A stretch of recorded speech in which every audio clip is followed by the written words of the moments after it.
Let's be real. The battles of the past 15 months was not about land. It wasn't about politics. It wasn't about occupation or any such nonsense. They were, in fact, the defining battles of the 21st century. The battles of good versus evil, of humanity versus barbarity, of truth versus falsehood, and of light versus darkness. And as always, throughout history, Am Yisrael happens to be on the front lines of all of those battles. Beryl Wine, you may have heard, he's an American rabbi, a lecturer, a historian. He lives now in Israel. He was born in 1934. He's written so many books and he's produced hundreds of recordings of Jewish history. He's delivered countless lectures. A number of years ago, at the end of one of his talks, a woman asked him how it is that he has so much energy to just keep writing and writing and writing. And the rabbi responded that, you want to know what drives me? I'll tell you. I was born and raised in Chicago. And one day in 1946, my father said, Beryl, get in the car because we're going to the airport. Why are we going to the airport? Because a great rabbi is coming to visit Chicago, and the entire Jewish community is going to the airport to welcome him, and then we're all going to drive to the synagogue and he's going to give a great speech. Who is this great rabbi that was coming to Chicago? His name was Rabbi Isaac Halevi Herzog. He was the chief rabbi of Israel. This was before Israel was even a state. And if the name sounds familiar to you, it's because the president of Israel, by the very same name, who happens to be the grandson of who was the chief rabbi of Israel at the time. So they're on their way to the airport. They go to the airport. The whole community came out, and then they went to the great synagogue. And Rabbi Herzog gave this scholarly lecture, and as Beryl says, he didn't really understand a word of it. But at the end of the talk, Rabbi Herzog said, I now need to speak to you about a matter of grave importance. I need to bare my soul to you. It got very quiet in the room. And even us kids got very quiet. He said, I just returned from Rome, where I went to visit Pope Pius. I handed him a list of 10,000 names. And I said to the Pope, these are names of 10,000 Jewish boys and girls. Many of them were kidnapped. Many of them were willingly given over by their parents to Catholic families for the purpose of saving them from the Nazis, Yamach Shemam, in trust that after the nightmare would be over, the children would be returned. You have these children, and we want them back. The war is over. It's been over for more than a year now. I am here to take these orphan children to Israel so that they're raised in the homes of their heritage. These are our children. They are Jewish children, and you know it.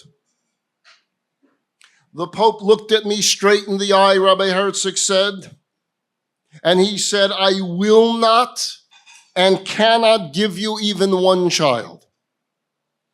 We have a rule that if a child is baptized, we could never return them to another religion, and all of these children were baptized. I pleaded, and I pleaded, and I pleaded, and I begged for him to return our children to us, but he refused. And then suddenly Rabbi Herzog started to cry.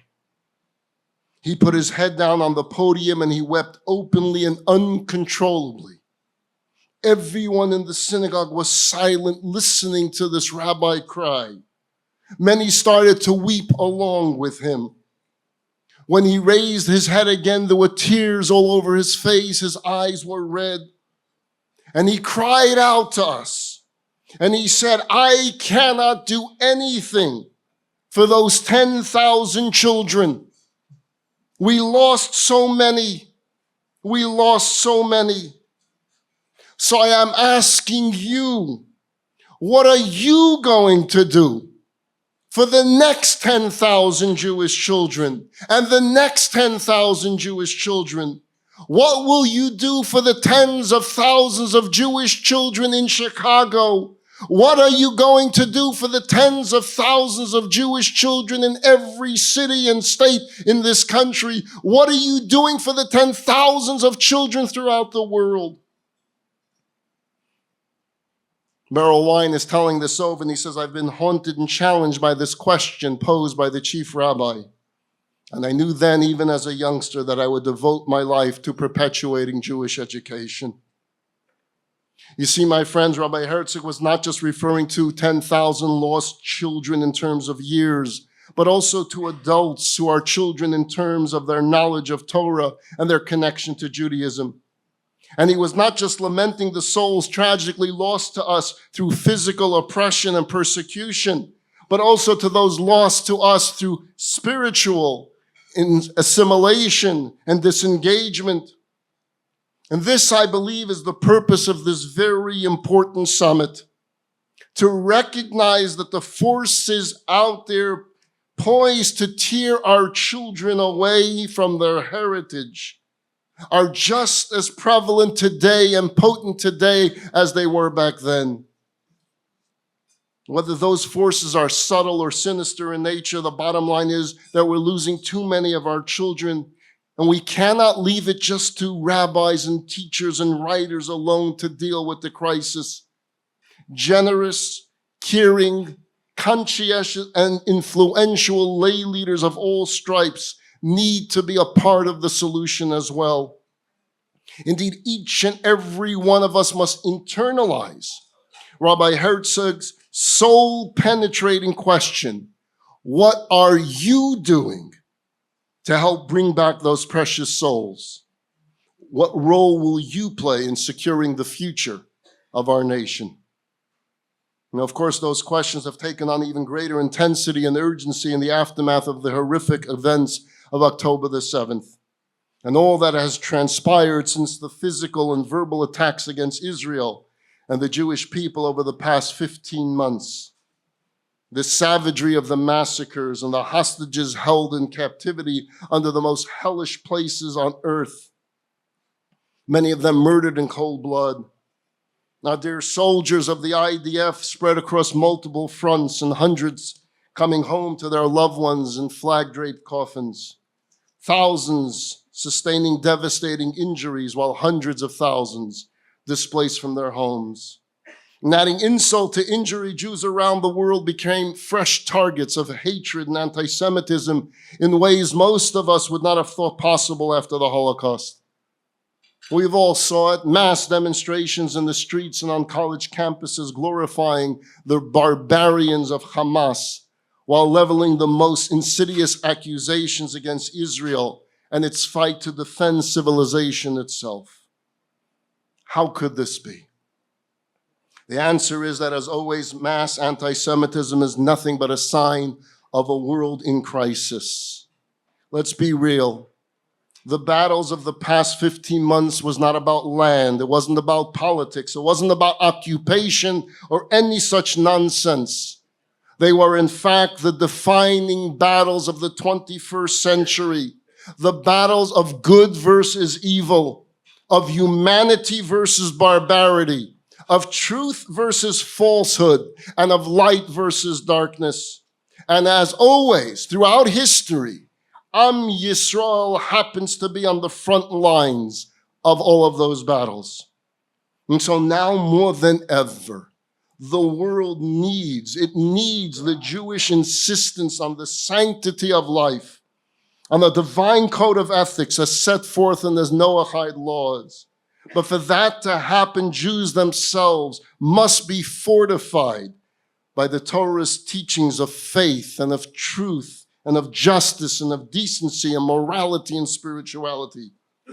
And that is where JLI and the 12 vital educational departments that you saw in this video, it's a revolution of Torah education and discovery. As those of us in the field can attest, the ground is fertile. People from all walks of life want to learn about Judaism on a deep and profound level. As you heard from Rabbi Epstein, we have all seen this uptick since October the 7th of so many Jews wanting to connect.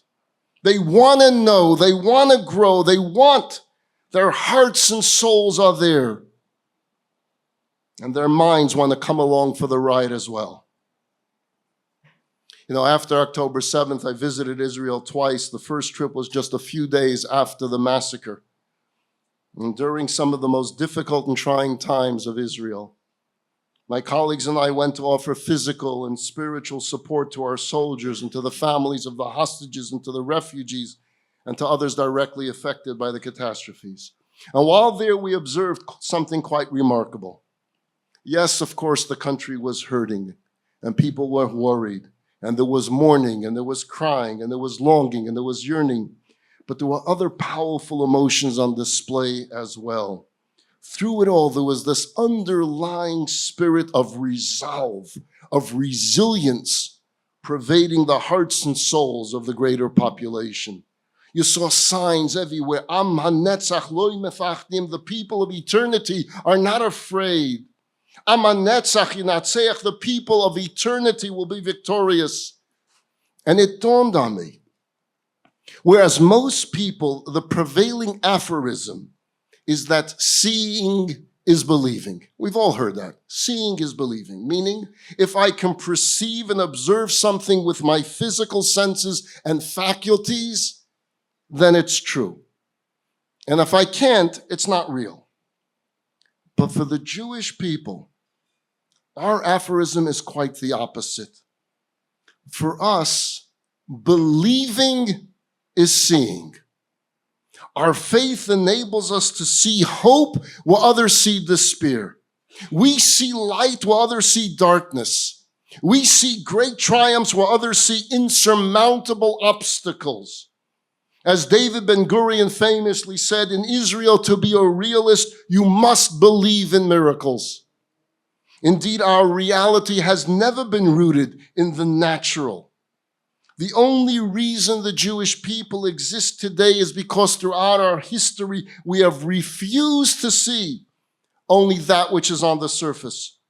In the face of every great challenge, we have employed a vision, a capacity to see beyond the present circumstance and to dream of what could be with God's help and what would be.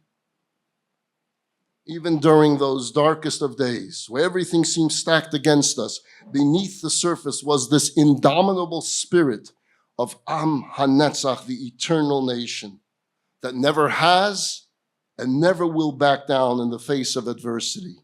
Because we are Anachnu Ma'aminim B'nei Ma'aminim. Deep down, we are all believers, the sons and daughters of believers. We are the people for whom believing is seeing. We are the people for whom Am Yisrael Chai is not just a nice song, but it's a historical reality, a reality that has always been and will always be. And we know that we're not alone.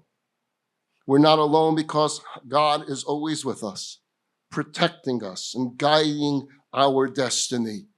Hine lo yanim v'lo yishan shomer Yisrael. Behold, the guardian of Israel neither slumbers nor sleeps.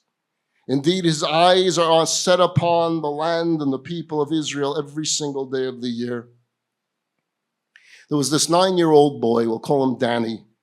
Danny lived in London. His grandparents lived in Manchester. And every once in a while, every few months, his parents would take Danny on a train and they would go from London to Manchester. His grandparents would be waiting on the train platform when the train came, and Danny would embrace his grandparents. They would go for this visit. He loved visiting his grandparents. He started thinking to himself, why do I have to wait 3-4 months in between visits? You know, I kind of figured out the train ride. It's an easy train ride. You sit down, 2 hours later, the doors open, and Grandpa and Grandma are waiting there. So he tells his parents, would you be okay if sometime in between the regular schedule 3-4 months, I go visit the grandparents? And at first the parents said, absolutely not. You're 9 years old. He kept on nudging and he said, you'll bring me to the train. You'll put me on the train. And then I'll just sit there for the 2 hours. What's so bad? And he kept on nudging. And finally his father said, you know what? For your 10th birthday, we're going to allow you to visit your grandparents on your own. Wow, was he excited. He counted down the days. He's going to be able to take this 2-hour train trip all by himself. Now, it got closer to his birthday. He started getting a little nervous. Can he really pull this off? But he didn't want to tell his father that he was starting to get nervous about it, so he put on this brave front. And his birthday came.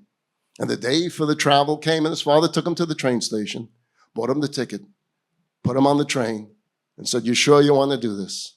I'm sure. Takes his little suitcase and puts it up there, and his father's about to say goodbye, and then his father says, listen, son, Danny, if you panic, I'm going to write you a note.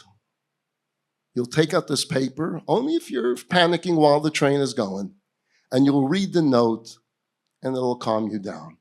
And he gives him this piece of paper. Danny puts it right into his pocket. Dad, I'm not going to need it. I'm not going to need it. And they say goodbye. The doors close.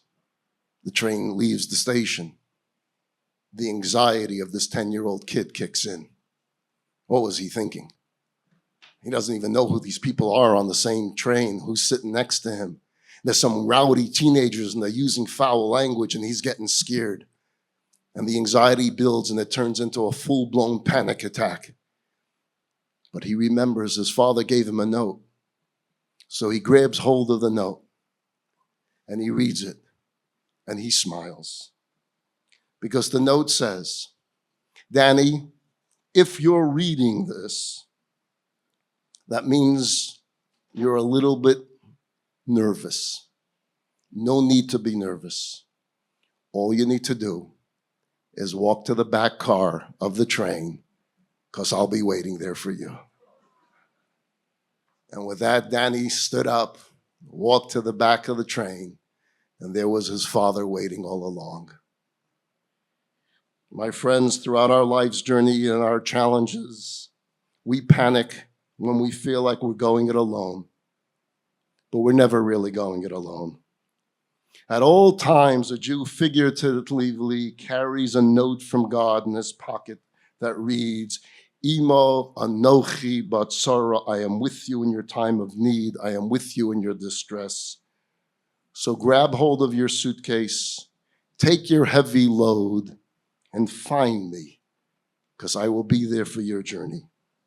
Even if I walk in the valley of the shadow of the death, I fear no evil, because I know you are with me, says King David in the book of Psalms. No matter what may be going on in the world and in our lives, anachnu ma'aminim b'nei ma'aminim. Having said that, we must bear in mind that the Jewish approach to faith, the Jewish approach to hope, is that we don't just sit back and say, God will take care. God wants us to act. God wants us to do. God wants to see us taking a leadership role in the world and in our communities. Years ago, during another difficult time in the Holy Land, the chief rabbi of Israel, then Rabbi Yisrael Meir Lau, came to visit the Lubavitcher Rebbe, and the Rebbe asked him, what are Jews in Israel saying?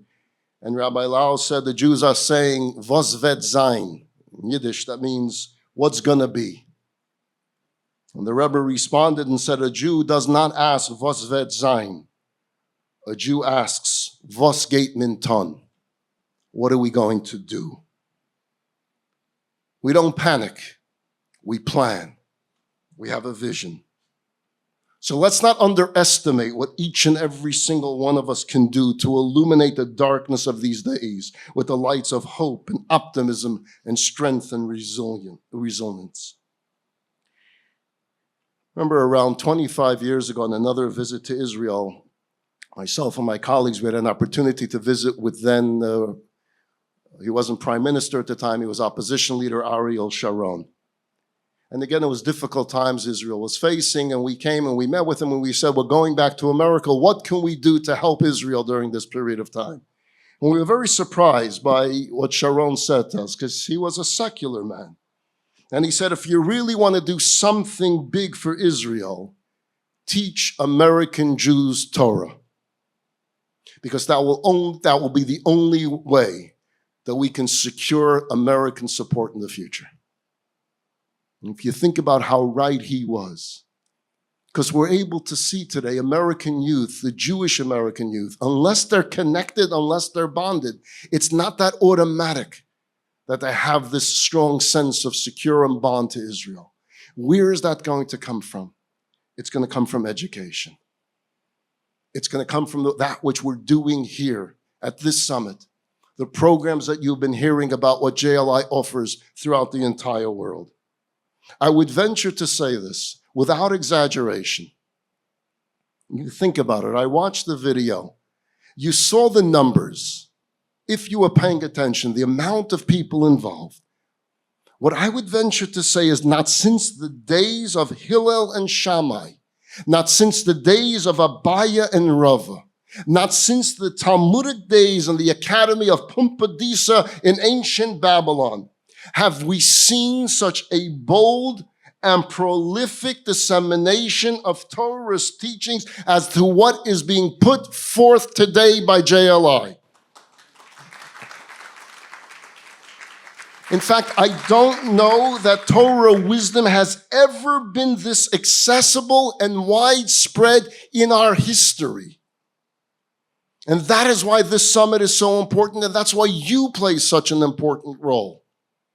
We're not talking about just a program. We're talking about a program that is revolutionizing Jewish education unlike any period of our history. Look, something very big and momentous happened to the Jewish world after October 7th. It beckoned each and every single one of us to rise to the moment and be someone different than we were before. That's our challenge. I want to conclude with a story that had a profound impression on me. There's a man who every year leads a large group from the United States on a grand tour of Israel. Have those of you ever been on a grand tour of Israel with an American group, you know the highlight is always going to be Friday night at the Kotel. It's always going to be no matter what you do during the week, the highlight is going to be Friday night at the Kotel. Now, the highlight of the highlight within that of the Friday night at the Kotel is if you can get some chayalim to dance with your group at the Kotel Friday night, wow. Now, any of us that have ever led groups, we know that's jackpot. Get your group to dance with chayalim Friday night at the wall, and you have impressed them forever. They have always been moved. So this tour guide had someone in with the IDF, and he always arranged for a group of chayalim to come dance with his chevra. One particular Friday night, in addition to the chayalim dressed in uniforms, he told the thing that this week I also brought some undercover guys not in uniforms that do some of the reconnaissance missions, some of the dangerous missions. They're here too.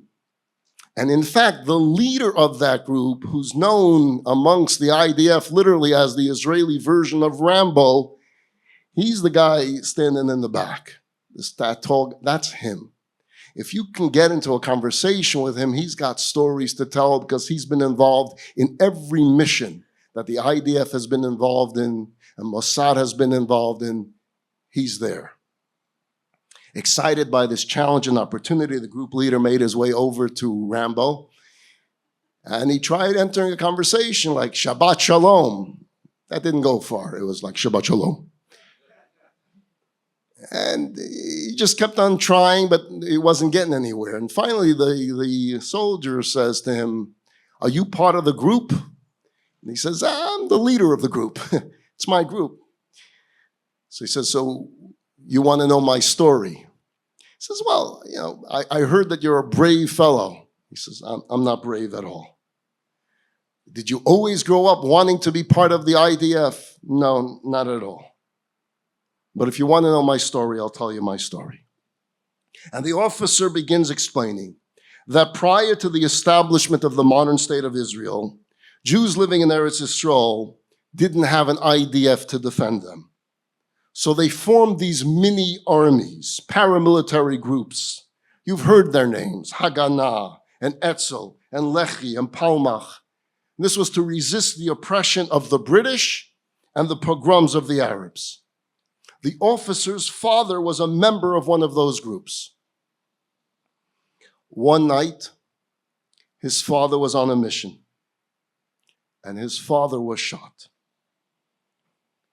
He refused to go to the hospital because the hospitals were controlled by the British, and if he was brought in, he would be thrown into prison. So he was brought home. I panicked, he says, and my mother panicked. There was my father bleeding profusely. She started grabbing tablecloths and sheets and anything she can to stop the bleeding. She gave me an address and a code. She told me I had to knock a certain way on a particular door. And there was a doctor behind that door that would know what that code meant, and he would follow me back to the house. I did right away what my mother told me. I went to this doctor's house. The doctor followed me, and they were able, after hours, to control the bleeding. The next night, my father is there still in the living room, but on the couch. I'm walking towards my room, and my father calls out to me. And he says, "Come, sit down." I sit down at the edge of the couch. And he looked at me, and with a tone of voice I have never heard before, he said, "My son, it's time." I said, "Abba, what's it time for?"